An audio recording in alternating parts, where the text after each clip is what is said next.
Comfort Àdùnkẹ́ Akíntìmẹ́yìn. A gbàdúrà pé bí a ṣe wá láṣálẹ́ yìí ọ̀gángán bíi tí a ti nílò Ọlọ́run lórúkọ Jésù á dáhùn sọ̀rọ̀ ayé wa. A bẹ̀rẹ̀ ìsìn nígbà tí a ń kọ orin tó wà ní ojú ewé ìkọkànlélógójì. Hymn number 49 on page 41. Hymn number 49. Gbàgbọ́ jẹ́wọ́ rẹ̀, ṣàyìn orúkọ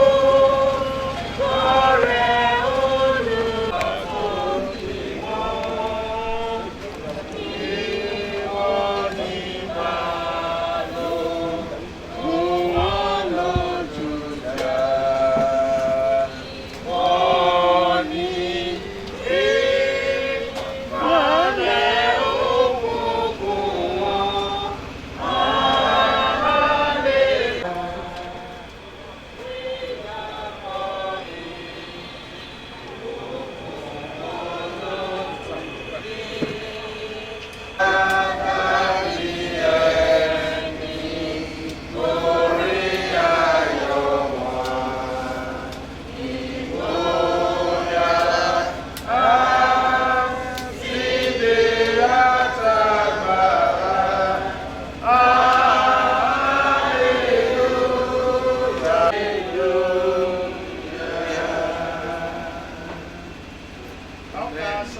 on page 58 shall be read in alternate order.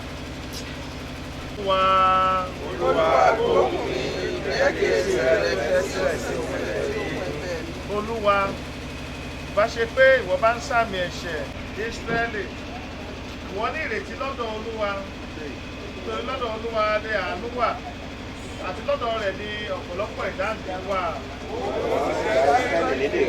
Tí a ti wá àti lọ́dọ̀ ẹni tí a ń fàbọ̀ sí, a yìn orúkọ mímọ́ yín lógo fún oore ọ̀fẹ́ fún ẹnìkọ̀ọ̀kan wa láṣálẹ́ láti péjọ fún àṣà olórin kíkọ fún màmá wa Madam Comfort Àdùnkẹ́ Akíntìmẹ́yìn, ẹni tí ẹ̀yin Ọlọ́run agbára dára sí nígbà tí wọ́n wà lórílẹ̀‐èdè ayé. A dúpẹ́ fún àwọn ọmọ rere tẹ́ fi dá wọn lọ́lá. A dúpẹ́ Ọlọ́run wa fún ìgbé ayé màmá. A sì yìn lógo pé láti ìgbà tí màmá ti lọ, ẹ̀yin Ọlọ́run alààyè ẹ fi àwọn ọmọ sílẹ̀. A dúpẹ́ Ọlọ́run wa pé ẹ dúró ti ẹbí, ará àti ọ̀rẹ́. A gbé orúkọ mímọ́ yín ga fún ọ̀nà àrànà yántẹ́ gbàgbọ́ àwọn ọmọ wọ̀nyí láṣìírí. A dúpẹ́ fún ọ̀pọ̀lọpọ̀ ní wọn tó rí ìrìn àjò àti àwọn ọ̀rẹ́ wọn gbogbo. Ẹ mú wọn débi láti àlàáfíà. A gbé orúkọ mímọ́ yín ga lórúkọ Jésù lọ ẹgbà ọpẹ́ wa o. Ọlọ́run ayọ̀ wa, ṣe là ń dúpẹ́ lọ́wọ́ yín fún onírúurú oore tẹ́ ṣe nínú ayé àwọn ọmọ kọ̀ọ̀kan àti nínú ẹbí, torí pé ẹ jẹ́ kí òkú màmá wa yóò jẹ́ àkúfà. A yìn lógo Ọlọ́run ìgbàlà wa pé láti ìgbà tí a ti bẹ̀rẹ̀ ètò ìsìnkú yìí, ẹ jẹ́ kí wàhálà tàbí ìdààmú bẹ́ sílẹ̀ láàárín wọn. A sì dúpẹ́ Ọlọ́run wa pé ohun tí ò ní jẹ́ ká lè ṣe lè tá à ń ṣe láṣálẹ́ ẹ jẹ́ kó ṣẹlẹ̀ sí wa. Lórúkọ Jésù lẹ gba ọpẹ́ wa o. A gbẹ́ fún ọjọ́ rere tẹ́ fún wa lọ́jọ́ òní. A yìn orúkọ mímọ́ yín lógo Ọlọ́run ìgbàlà wa pé ẹ fi ara yín hàn gẹ́gẹ́ bí Ọlọ́run ti ń gbọ́ àdúrà. A yìn lógo lórúkọ Jésù lọ ẹ gba ọpẹ́ wa. Àwa ń tẹ̀síwájú nínú ìsìn yìí Ọlọ́run wa. Ẹ̀mí mímọ́ afẹ́kẹ́ni láàrin wa kẹ́gbà ìṣàkóso ìsìn yìí. Lórúkọ Jésù lẹ wá ṣe bẹ́ẹ̀ fún wa o. Bẹ́ẹ̀ni sọ wa pé níwájú Ọlọ́run ẹ̀kúnrẹ́rẹ́ ayọ̀ wà. A gbàdúrà lónìí ẹ̀kúnrẹ́rẹ́ ayọ̀ tí ń bẹ níwájú yín. Lórúkọ Jésù ẹ wá fi kárí ẹnìkọ̀ọ̀kan wa. Wíwá wa lónìí má mà jẹ́ ó jẹ́ sí lásán. Ẹnìkọ̀ọ̀kan wa ẹ wá bá wa pàdé. Oore ọ̀fẹ́ tá à ní fayé bá ọ̀run wa jẹ́ Kristi ẹ bá wa pàdé. A gbàdúrà Ọlọ́run ìgbàlà wa. Àwọn orin tá a máa kọ, ọ̀rọ̀ Ọlọ́run tá a máa kà àti tá a máa gbọ́. Àgbà aládùn àjẹ́ ọ̀ṣẹ́ ọkàn àti ara wa lóore. Olúwa bẹ̀bẹ̀ o, fẹ́nìkọ̀ọ̀kan wa kọ́ wa láti máa ka iye ọjọ́ wa. Kí àpapọ̀ lè fi ọkàn wa sí ipa ọgbọ́n. Lórúkọ Jésù lẹ wá ṣe bẹ́ẹ̀ fún wa o. Àwa gbàdúrà fún àwọn tí ń bọ̀ lọ́rẹ̀ bá.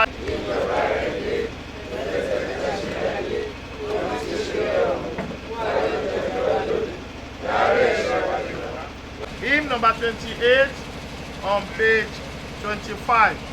Lẹ́yìn ayé búburú yìí, ayé ẹkún òun òṣì yìí, ibi rere kan wà, àyípadà kò sí níbẹ̀, kò sóòrùn àfọ̀tán títí wími wọ́n wà níbẹ̀. Hymn number 28 on page 25.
Ẹnikẹ́ni tí ó bá gbọ́ ọ̀rọ̀ mi tí ó bá sì gba ẹni tí ó rán mi gbọ́, ó ní ìyè tí kò ní pẹ̀kun.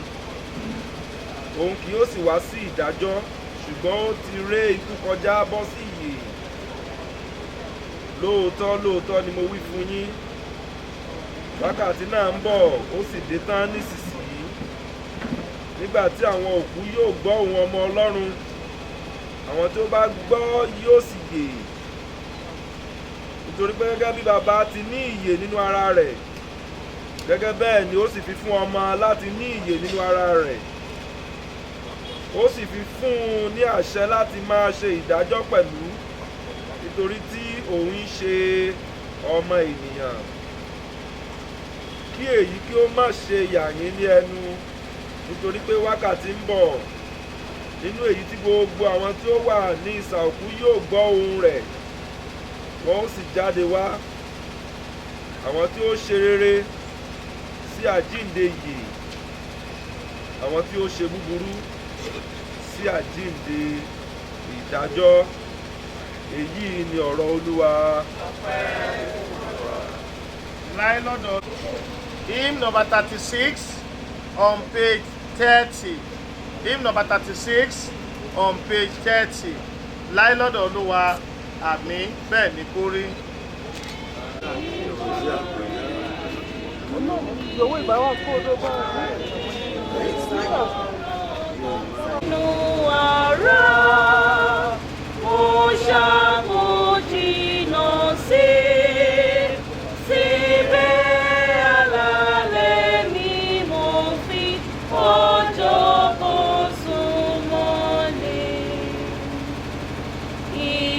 Baba lókè, ilé ọkọ mi ni, èmi fi ojú ìgbàgbọ́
kọkàndínláàádọ́rin page 65 page 65 ẹ gbọ́ ọ̀rọ̀ Olúwa. Nítorí èyí ni àárẹ̀ kò ṣe mú wa, ṣùgbọ́n bí ọkùnrin tí òde wa bá parun, síbẹ̀ ọkùnrin tí inú wa ń di tuntun ní ojoojúmọ́. Nítorí ìpọ́njú wa tí ó fẹ́rẹ̀, tí ń ṣe fún ìṣẹ́jú kan, ó ń ṣiṣẹ́ ògo àìnípẹ̀kun tí ó pọ̀ rékọjá fún wa. Níwọ̀n bí a kò ti wo ohun tí à ń rí, bí kò ṣe ohun tí a kò rí, nítorí ohun tí a rí ní ti ìgbà ìsinsìnyí, ṣùgbọ́n ohun tí a kò rí ní ti ayérayé. Nítorí àwa mọ̀ pé bí ilé àgọ́ wa ti ayé bá wó, àwa ní ilé kan láti ọ̀dọ̀ Ọlọ́run, ilé tí a kò fi ọwọ́ kọ́, ti ayérayé nínú àwọn ọ̀run. Nítorí ní tòótọ́ àwa kérora nínú èyí, àwa sì ń fẹ́ gidigidi láti fi ilé wa láti ọ̀run wá wọ̀ wá. Bí ó bá ṣe pé a ti wọ̀ wá ní aṣọ, a kì yóò bá wa ní ìhòòhò. Nítorí àwa tí ń bẹ nínú àgọ́ yìí ń kérora ní tòótọ́, ẹ̀rù ń pa wá, kì í ṣe nítorí tí àwa fẹ́ jẹ́ aláìwọṣọ, ṣùgbọ́n kí a lè wọ̀ wá ní aṣọ, kí ìyè kí ó lè gbé ara kíkú mì. Ǹjẹ́ ẹni tí ó ṣe wá fún nǹkan yìí ni Ọlọ́run, ẹni tí ó sì ti fi àkóso ẹ̀mí fún wa pẹ̀lú. Nítorí náà àwa ní ìgboyà nígbà gbogbo, àwa sì mọ̀ pé nígbà tí àwa ń bẹ ní ilé nínú ara, àwa kò sí lọ́dọ̀ Olúwa. Nítorí pé nípa ìgbàgbọ́ ni àwa ń rìn, kì í ṣe nípa rírí. Mo ní àwa ní ìgboyà, àwa sì ń fẹ́ kí a kúkú ti inú ara kúrò, kí a sì lè wà ní ilé lọ́dọ̀ Olúwa. Nítorí náà àwa ń dùn ó pé bí àwa bá wà ní ilé tàbí bí a kò sí, kí àwa kí ó lè jẹ́ ẹni ìtẹ́wọ́gbà lọ́dọ̀ rẹ̀. Nítorí gbogbo wa kò lè ṣàìmá fi ara hàn níwájú ìtẹ́ ìdájọ́ Kristi, kí olúkúlùkù kí ó lè gba nǹkan wọn ní tí ó ti ṣe nínú ara, gẹ́gẹ́ bí èyí tí ó ti ṣe, ìbáà ṣe rere, ìbáà ṣe búburú. Èyí ni ọ̀rọ̀ Olúwa. Hymn number 43 on page 36. Hymn number 43 on page 36. Àwọn mímọ́ làálàá parí. Ó ti jẹ́wọ́ sí ti ṣẹ́gun, wọn kò fẹ́ ohun ìjà mọ́. Wọ́n dá wọn lẹ́sẹ̀ Jésù. Ẹni ìbùkún, ìsinmi yìí ti dájú tó. Àwọn mímọ́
page 66. Ẹ gbọ́ ọ̀rọ̀ Olúwa. Ṣùgbọ́n àwa kò fẹ́ kí ẹ̀yin kí ó jẹ́ òpè ará ní ti àwọn tí ó sùn, pé kí ẹ má banújẹ́ gẹ́gẹ́ bí àwọn ìyókù tí kò ní ìrètí. Nítorí bí a bá gbàgbọ́ pé Jésù ti kú, ó sì ti jíǹde, gẹ́gẹ́ bẹ́ẹ̀ ni Ọlọ́run yóò mú àwọn tí ó sùn pẹ̀lú nínú Jésù wá pẹ̀lú ara rẹ̀.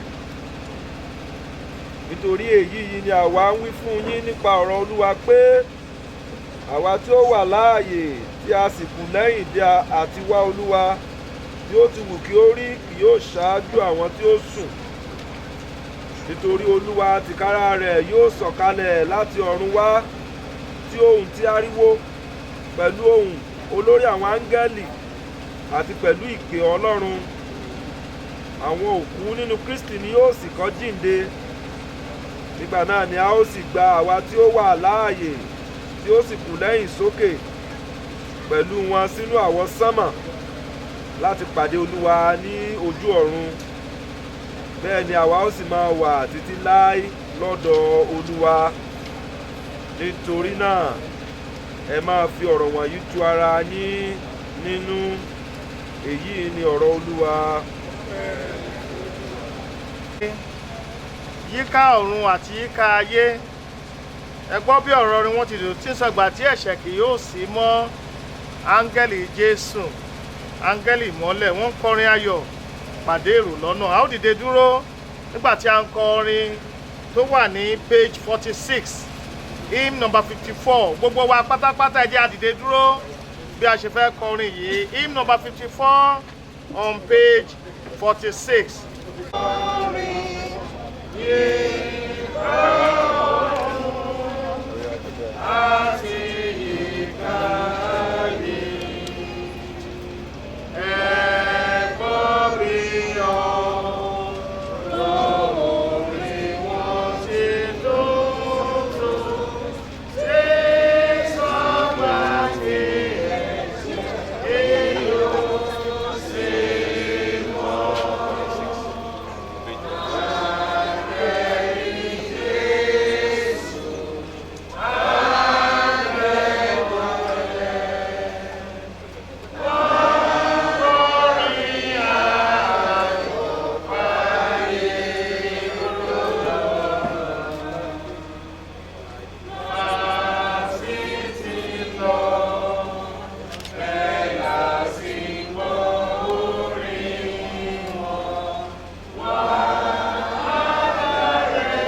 ẹ jẹ́ kí.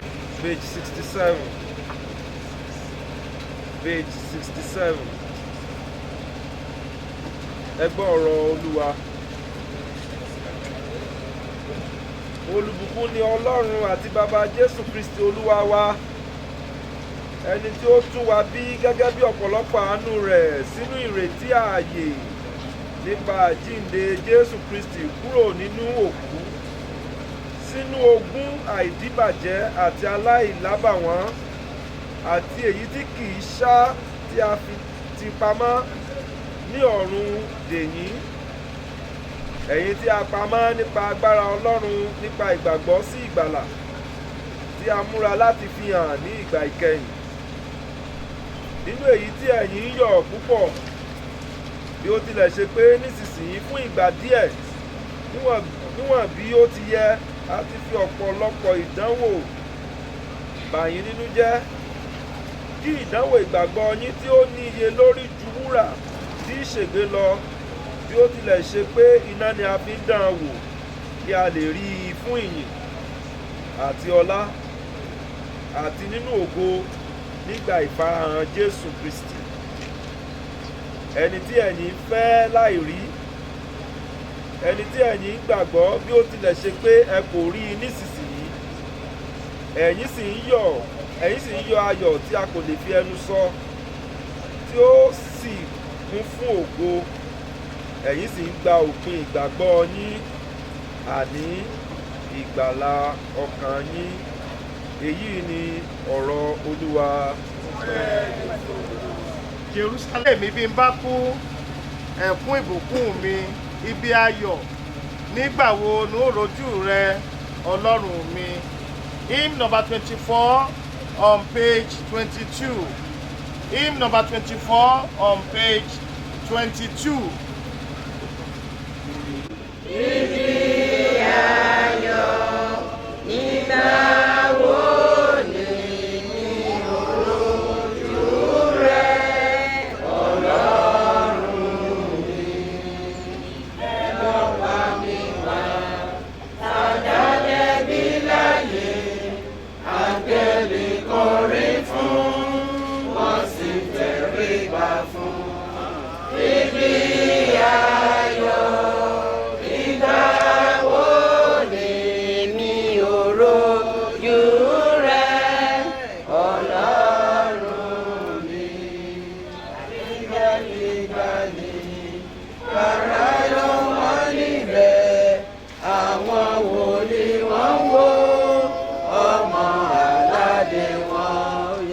Ibi ayọ̀ nígbà wo ni mi ò rojú rẹ Ọlọ́run mi. Ẹni mo lè rí àwọn apọ́sítélì àtàwọn akọrin nínú àpòwòrán. Ibi ayọ̀ nígbà wo ni mi ò rojú rẹ Ọlọ́run mi. Ìyàwó mọ́tà ọwọ́ aṣọ àgbà òun kò wá bẹ̀ wọ́n. Ibi ayọ̀ nígbà wo ni mi ò rojú rẹ Ọlọ́run mi. Ìsásùnmí tí mo gbọ́dọ̀ rẹ̀ kò sí òjì lókè, ibẹ̀ ni mo fẹ́ lọ. Ibi ayọ̀ nígbà wo ni mi ò rojú rẹ Ọlọ́run mi.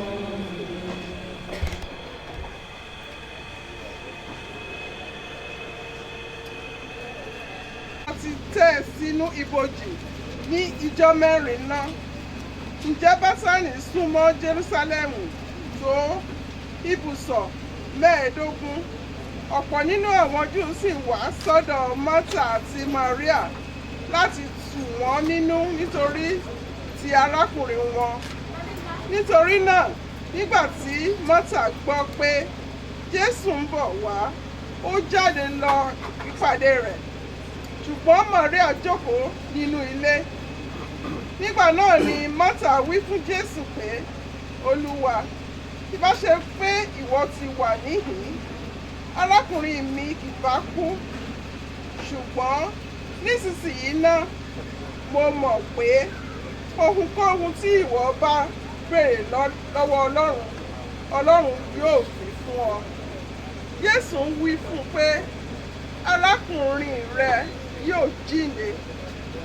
Mọ́tà wí fún un pé mo mọ̀ pé yóò jíǹde ní àjíǹde ìgbẹ̀yìn ọjọ́. Jésù wí fún un pé èmi ni àjíǹde àti ìyè.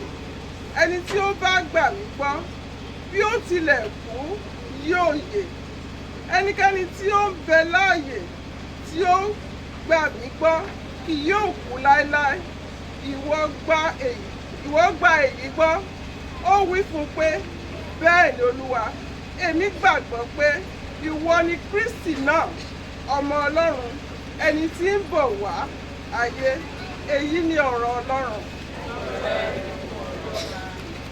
tó àkókò náà ohun tá à ń ṣe ni pé ẹ̀kọ́ pàtàkì wo la lè rí kọ́ nínú ìgbé ayé màmá yìí tó jẹ́ ẹ̀kọ́ tó jẹ́ pàtàkì tó náà á fàyè gba àwọn mẹ́ta.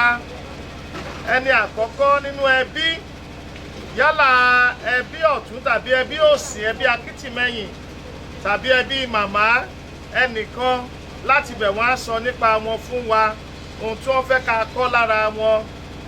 Ẹnì kejì ládùúgbò yìí tàbí nínú ìjọ Ọlọ́run tó bá wà ń bí, yálà ládùúgbò ń bí tàbí ní St. Stephen's Cathedral Òkè Àlùkò Oǹdó, tó mọ màmá dáadáa tó lè sọ nípa màmá fún wa.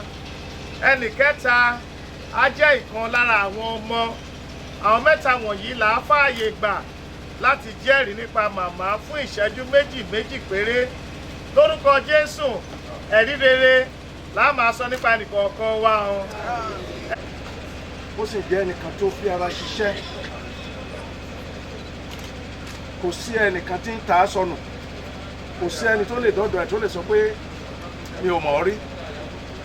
Kò sí ìṣòro tó lè gbé dọ́dọ̀ ẹ̀. Wọ́n á rí i pé wọ́n ṣe wọ̀nba tí wọ́n lè ṣe.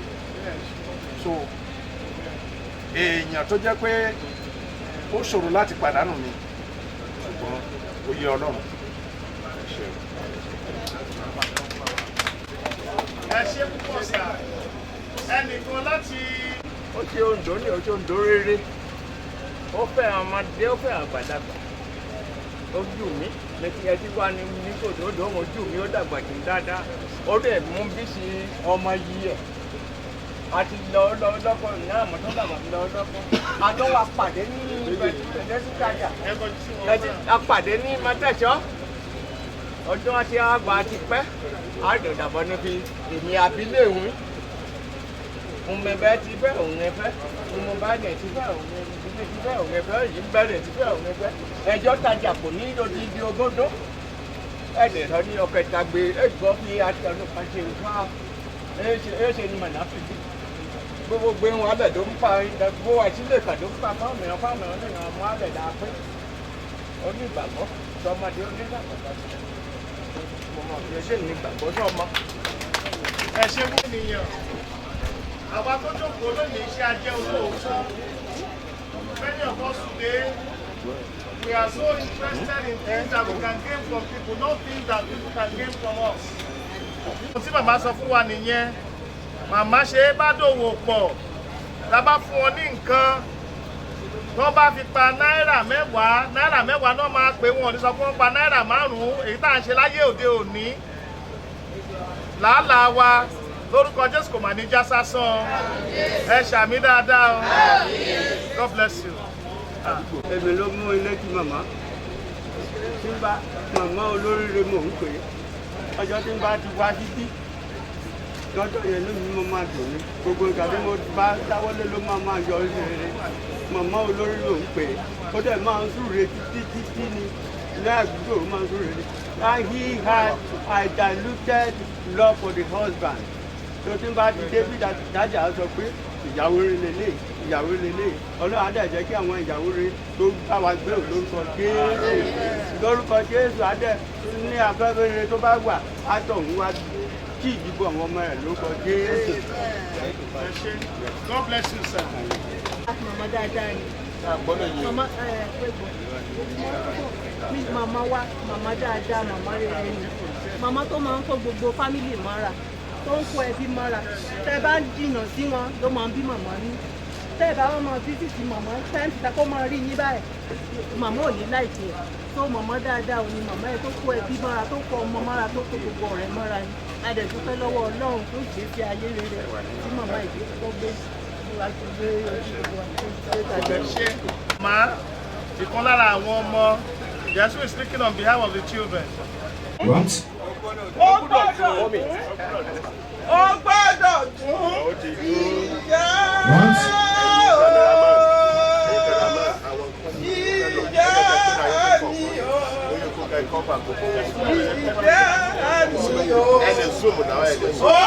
olólùfẹ́ ọmọ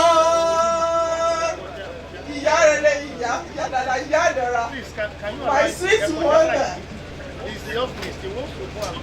olólùfẹ́ ọmọ ni ó fẹ́ràn ọmọ púpọ̀ èmi lè ní bá ti lóyún bí bá ti lè yan ilé mo lẹ́sì kan tọwọ́ tọsẹ̀ ṣùgbọ́n èmi àti èmi ṣáájọ ní oyún lè ṣáájọ bí èsì I don't know what to say but Yèmí títí máa fi ní oyún ní máa fi ṣááká pàrà iná tí máa tọ̀ṣá ó ti àwa déédéé àwọn ibi méjì ṣiṣẹ́ déédéé tíjà mi èsì skul méjì ṣiṣẹ́ àwọn ọmọ mi ọmọ ìyá lẹ́ràn gbẹ́ tó ní Yèmí ti wá bẹ́ẹ̀ á kó ẹran gbẹ́ máa kó lọ sí ibùṣẹ́ bébẹ́ ti wá ló bá ti fún Òṣòdì àmú mọ́tò á di ọ̀gẹ̀dẹ̀ á di iṣu á di ẹran. I love my mother. She was really caring, a caring mother. Auntie Bami Social, two of them. In fact, they are almost Bíbélì ti tọ́ ikú ló kò lè yà wọ́n ikú ó yà wọ́n bẹ́ẹ̀ but we are surprised that humanly speaking Baba Social àwọn bàbá wa ó ti yí bẹ́ẹ̀. But two of them almost you can never separate them.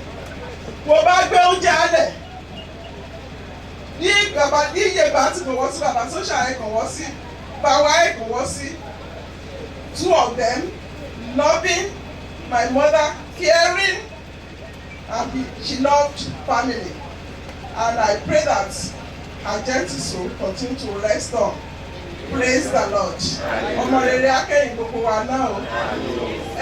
Ọmọ yín á nífẹ̀ẹ́ yín o. Àṣẹ alẹ̀ òwe ṣe àbọ̀ àbá Ádámù túmọ̀ ẹ̀. Ọmọ rere akẹ́yìn gbogbo wa o. Èdè wa náà là á gbìyànjú ká tọ́jú ọmọ wa. Àwa yà ti tọ́jú ọmọ wa jẹ ẹ o. Àwa yẹ tọ́jú ẹ̀ náwó dédé wa. Ọmọ wa fẹ́ wà nípa Jésù. Praise the Lord. Ẹ ṣe púpọ̀. Ìkan lára àwọn ọmọ tó.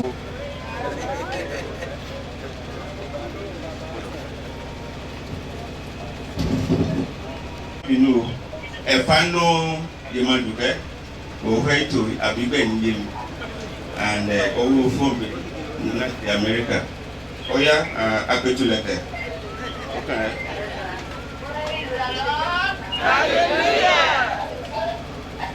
Ẹjọ́ gẹ́gẹ́ bí àwọn kan ti mọ̀ mí àti ìyá ìtẹ̀lá mi wà láyé wọn wọ́n mọ̀ mí tí máa ti sọ pé praise the Lord màá kọ fún wọn pé Ọlọ́run mi kàrífì Ọlọ́run mi kàrífì o àyíká lè lórí àdé Ọlọ́run mi kàrífì.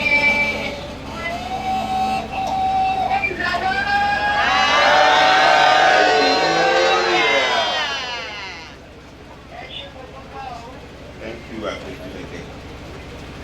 Maria Naike. Eh?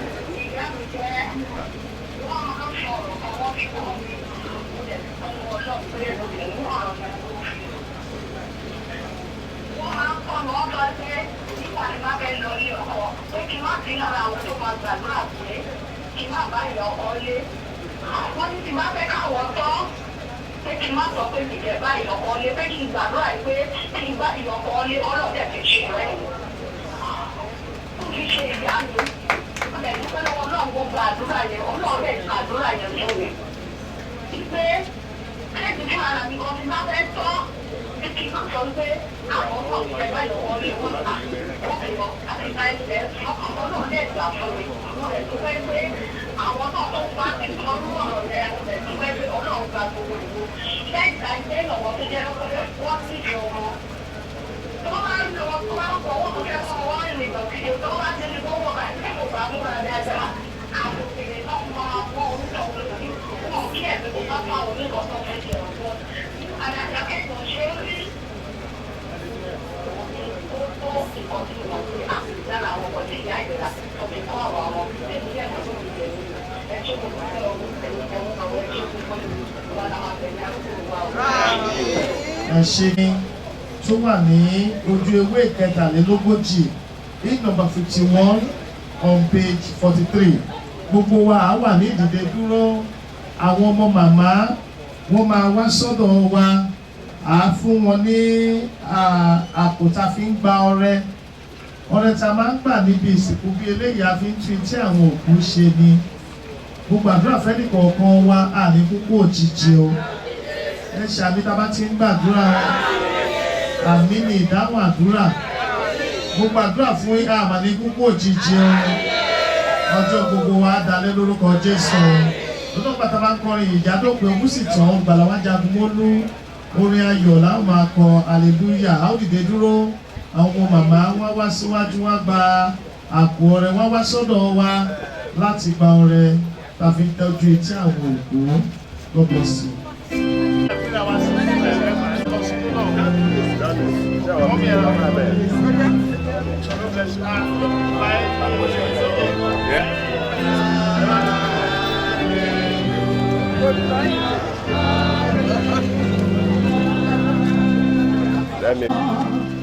Olùgbàlà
wa a dúpẹ́ gidigidi lọ́wọ́ yín fún oore ọ̀fẹ́ tí ẹ fún wa a dúpẹ́ nítorí pé ẹ bá wa bẹ̀rẹ̀ a sì dúpẹ́ níbi tí ẹ bá wa dé lákòókò yìí a dúpẹ́ fún àǹfààní tí ẹ fún wa láti lè mú nínú tí ìwọ Ọlọ́run fún wa láti lè dá padà fún ọ ní pàtàkì jùlọ láti ṣe ìtẹ́jú itẹ́ tó gbé gbogbo àmọ̀ pé ní ọjọ́ kan àwa náà yóò sùn síbẹ̀ Ọlọ́run a bẹ̀ ọ́ rẹ tí a mú wáyé jẹ́ ọjọ́ ìtẹ́wọ́gbà lọ́dọ̀ rẹ àpò tó ti jáde Ọlọ́run a bẹ̀ ọ́ fi ọ̀pọ̀lọpọ̀ rọ́pò síbẹ̀ àwa gbàdúrà Olúwa bí a ti ṣe wá ń lọ sínú ọ̀rọ̀ rẹ níwọ̀nba ìṣẹ́jú kékeré yìí jọ̀wọ́ Olúwa ṣí etí inú wa ṣí ọkàn wa a bẹ̀ ọ́ Ọlọ́run alààyè oore ọ̀fẹ́ láti lè gba ọ̀rọ̀ rẹ sínú ọkàn wa àti láti lè mú un lò jẹ́ kó sọ̀kalẹ̀ sórí ayé wa lónìí adúpẹ́ torí ẹ ti gbọ́ tiwa Olúwa jọ̀wọ́ jẹ́ kí ọ̀rọ̀ ẹnu mi àti ìṣàrò ọkàn gbogbo àwa tó wà níbí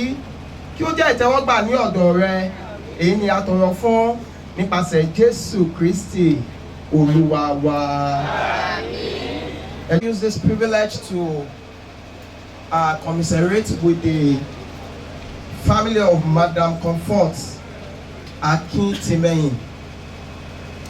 We pray that the Lord will comfort you at this period in the name of Jesus Christ. And He's going to give you the fortitude even to bear this irreparable loss in the name of Jesus Christ. Very quickly, I want us to look at Ecclesiastes chapter 7 verse 2. Ìwé oníwàásù orí keje ẹsẹ̀ ìkejì. Ìwé oníwàásù orí keje ẹsẹ̀ ìkejì. Ó dára láti lọ sí ilé ọ̀fọ̀ ju àti lọ sí ilé àsè nítorí pé èyí ni òpin gbogbo ènìyàn alààyè yóò sì pa á mọ́ ní àyà rẹ̀. Ìwé oníwàásù orí keje ẹsẹ̀ ìkejì. Mo wo gbogbo ayé yìí pátápátá. Kí ni ọ̀kan ṣoṣo tó wà tó jẹ́ pé ó dájú fún ènìyàn? Mo rí pé ní ayé yìí kò sí nǹkan kan tó dájú fún ènìyàn yàtọ̀ sí ohun kan. Kò sí ohun tó dájú fún ènìyàn yàtọ̀ sí ohun kan. Ẹ dẹ̀ máa gbàgbọ́ pẹ̀lú mi pé ohun kan ṣoṣo tó dájú fún ènìyàn yálà ọkùnrin tàbí obìnrin òun ni ikú. One thing that is very certain and very sure for every one of us, for male, for female, that will happen to you or to us is death. It is certain. Ìdí nìyí tí mo fi pe àkòrí ìwàásù yìí ní ikú dájú fún gbogbo wa. Ikú dájú fún gbogbo wa.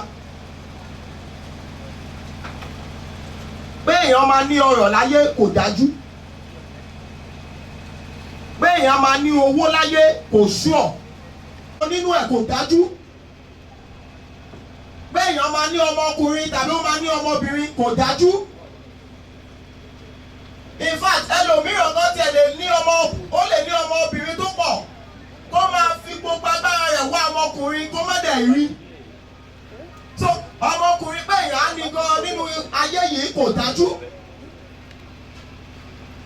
Pé èèyàn á gun mọ́tò láyé pé á ní mọ́tò fúnra lára rẹ̀ pé eléyìí èmi mo ní kò dájú. Ẹlòmíì tó jẹ́ pé ó ní àwọn ènìyàn lókè òkun tó lè ràn án lọ́wọ́ láti rìnrìn àjò lọ síbẹ̀. Á dẹ̀ gbìyànjú títí kò dẹ̀ ní bọ́ sí. So travelling abroad is not a certainty. Pé èèyàn máa ní ẹ̀mí gígùn láyé ìjẹ́ mọ̀ pé kò tún dájú. We bless God for the life of Mama Aduke. 91. Wonderful. The Lord blessed her with longevity. But may I tell you, longevity is not certain for anyone. One thing that is sure and is certain is death. No matter how rich you are, no matter how wealthy, how connected, how famous, how big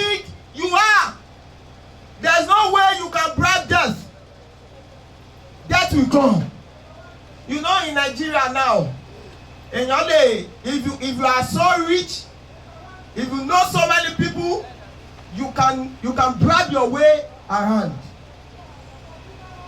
bí èèyàn bá jẹ̀bi ẹ̀sùn tó bá lówó o lè escape judgement tó yẹ kó kàn ẹ́ because you are rich.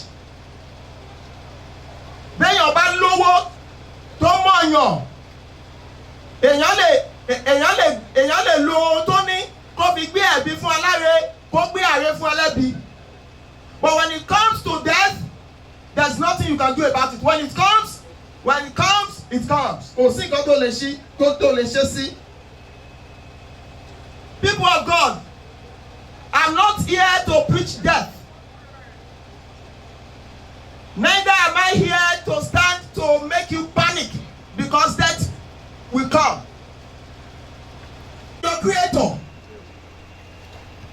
to give your still worship, to give the account of your still worship. Mama Comfort Akintimehin lẹ́ni wọ́n ti wà níwájú Ọlọ́run because the Bible says after death judgment. So I'm standing this evening láti rán wa létí pé you are going to give account of your still worship, whether you like it or not, whether you believe it or not.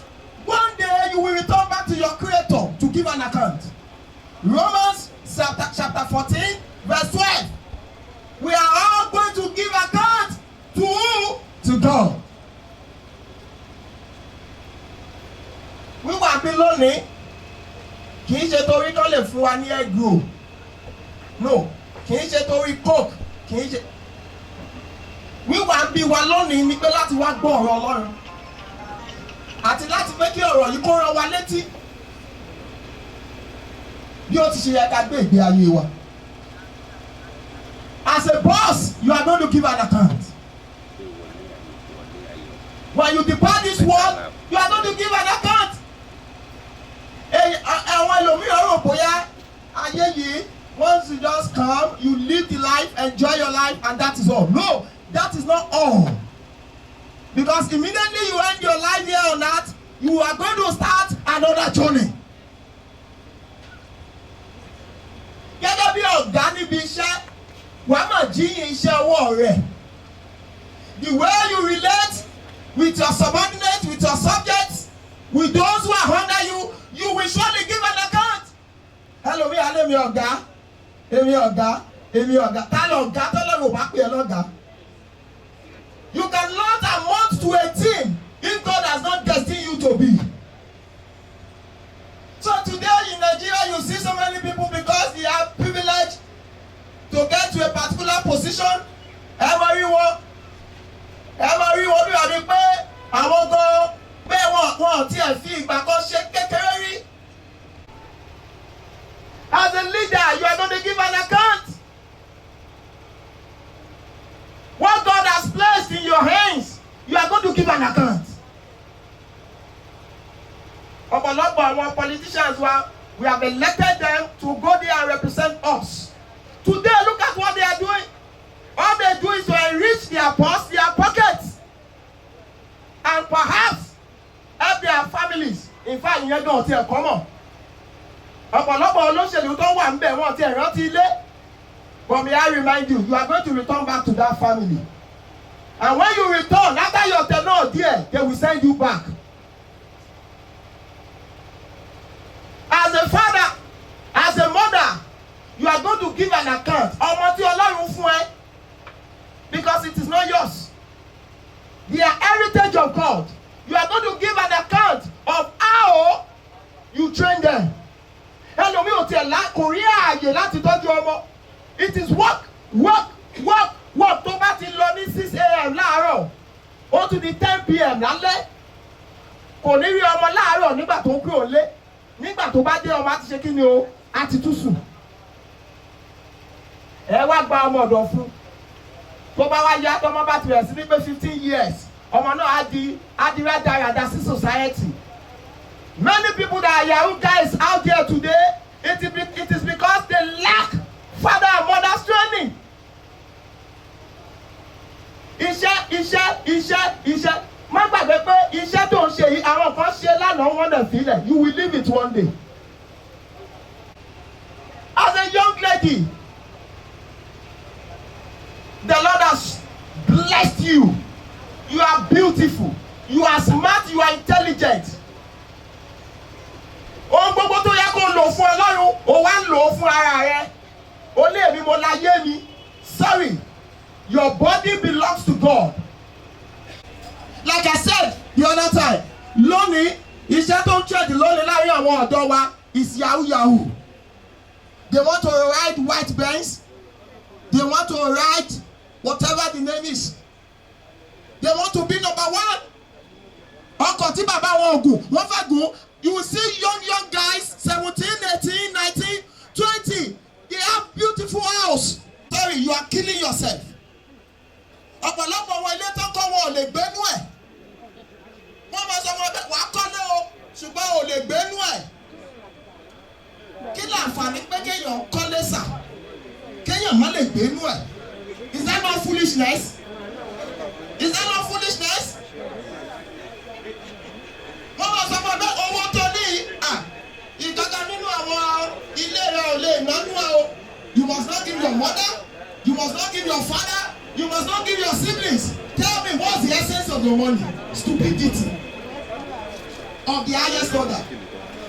Olówó o tọ́jú ìyá tó tẹ̀jẹ̀ lé ẹ lórí. Olówó o rántí ilé ẹ. Olówó o wá ṣayé ní Dubai. O ṣayé ní different places. You are going to give an account. Ó ní ìdíbọn náà fi gbà láàyè tó o fi lówó ni ẹ o.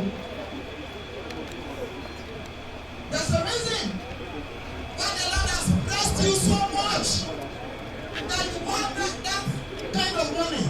Ẹlòmíì lówó tó yẹ pé bí ẹlẹ́wọ̀n mi láì. I don't know. Tó bá wọnú ẹ̀, á jẹ bí òṣì tó bá wọnú ẹ̀, á jẹ àtúntì owó yẹn bá lẹ̀ wọ̀ nígbà. Ẹnìkan nígbà kan nípa wọ̀kọ̀ pé ẹnìkan ò ní fìlẹ̀. Yes, because you are so wealthy, the Lord has so much blessed you. Glory be to God. But do you know it is for a purpose? It is for you to raise people that are around you. It is for you to be blessings to others.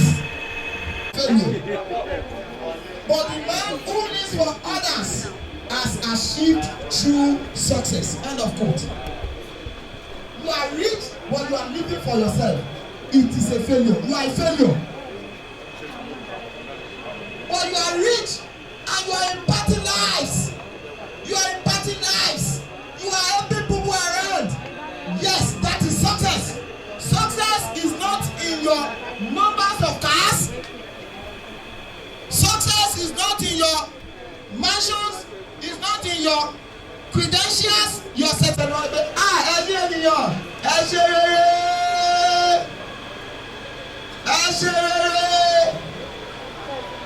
Mọ́mí, dáàbì bí ayé tó dára. Nítorí pé ohun tó o bá ṣe níbi orí ọ̀dà sọ. ohun tó bá ṣe kò tó kú ìlànà sọ.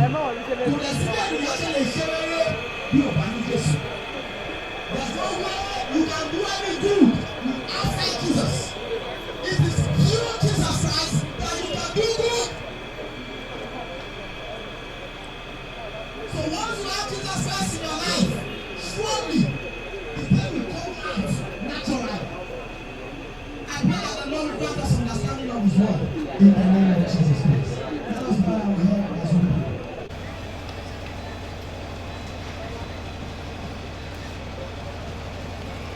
Ní orúkọ Jésù Kristi Olúwa wa. Olúwa kó wa láti máa ka iye ọjọ́ wa. Kí ẹnìkọ̀ọ̀kan wa ta gbọ́ ọ̀rọ̀ rẹ ní àṣálẹ́ ká bá lè fi ọkàn wa sí ipa ọgbọ́n. Tó bẹ́ẹ̀ ní ìgbà ìkẹyìn nígbà táwa náà bá tó àkókò tiwa tá a lè rí gidé sí lọ́dọ̀ rẹ. Tá a fi gba káàbọ̀ ọmọ ọ̀dọ̀ rere bọ́ sínú ayọ̀ Olúwa Ọlọ́run rẹ, èyí ni kó jẹ́ ìpín wa o. Agbàdúrà tá a bá rí ẹ̀ṣẹ̀ nínú ayé wa tí ò ní lè jẹ́ ká ní orí ọ̀fẹ́ lọ́dọ̀ rẹ. Agbà aládùúrà lónìí ti ká lára yín ẹ bá wa wẹ̀ ẹ́ dànù Olúwa. Agbára tí ń bẹ nínú ẹ̀jẹ̀ Jésù gbogbo ẹ̀ṣẹ̀ wa nù. Oore ọ̀fẹ́ tá a fi gbégbé ayé má dẹ̀ṣẹ̀ mọ́ Kristi wa fi fún wa. Àwọn gbàdúrà ọ̀rọ̀ tá a ti gbọ́ lónìí má má jẹ́ ọdún lè wá lọ́jọ́ ìdájọ́. Oore ọ̀fẹ́ tí ọ̀rọ̀ yìí yóò fi tí kò ní fi takò wá lọ́jọ́ ìdájọ́ Olúwa ẹ má ṣe wá fi fún wa agbẹ́yìnga torí pé ti kó àdúrà wa àtolùsọ́ àtolùgbọ́ ọ̀rọ̀ rẹ kàwá yẹ láti ní pè lọ́dọ̀ rẹ ní orúkọ Jésù Kristi Olúwa wa. Bí a ti parí ìsìn àwọn ìdílé dúró nígbà tí a ń kọrin tó wà ní page 52 hymn number 60 on page 52 we all stand to sing as we are preparing to go back to our various homes.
As we return all glory, honor, and adoration of this service back unto our God, we want to appreciate our fathers in God.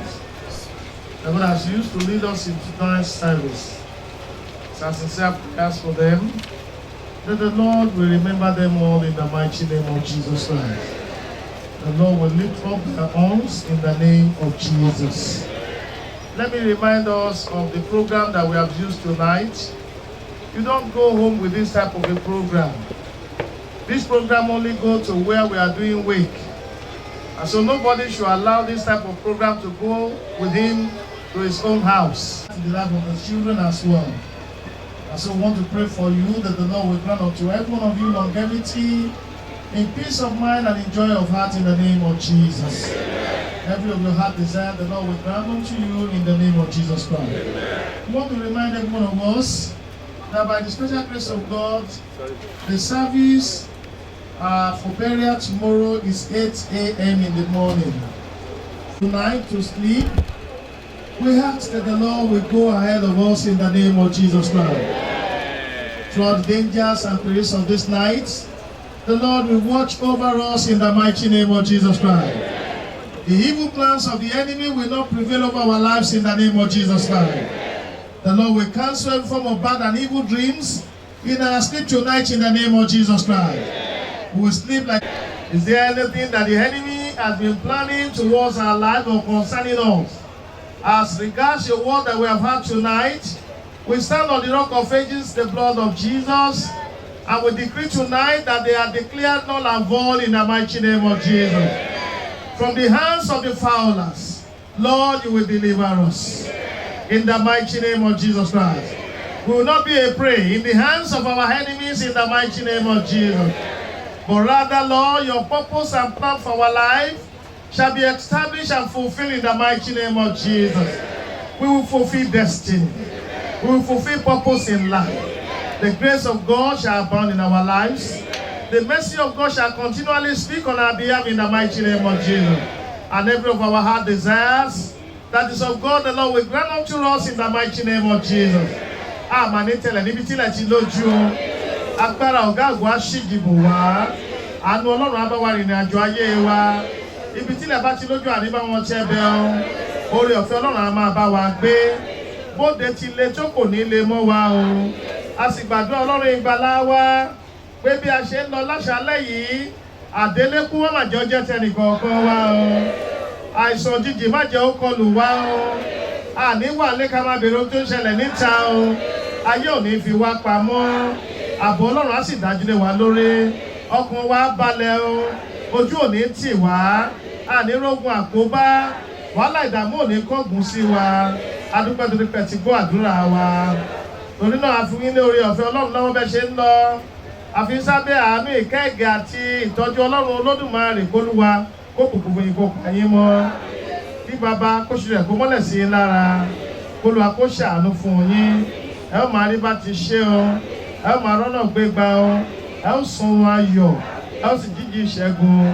Àti ìbùkún Ọlọ́run Olódùmarè ti bàbá, ti ọmọ, àti ti ẹ̀mí mímọ́ kí ó wà pẹ̀lú yín, kí ó máa bá yín gbé lónìí yìí àti títí láéláé. Àmín, àmín, àmín ní orúkọ Jésù.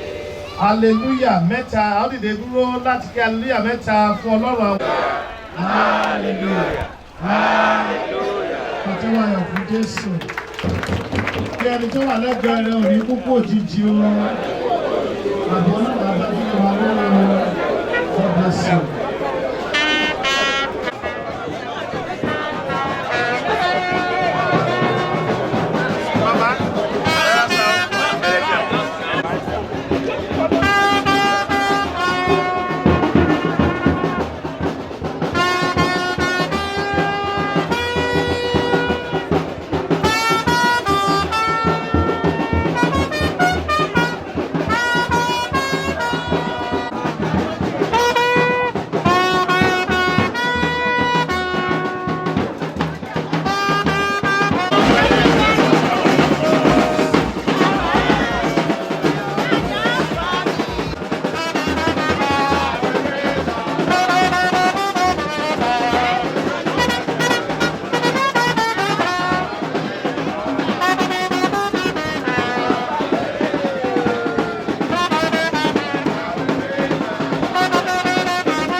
kọ́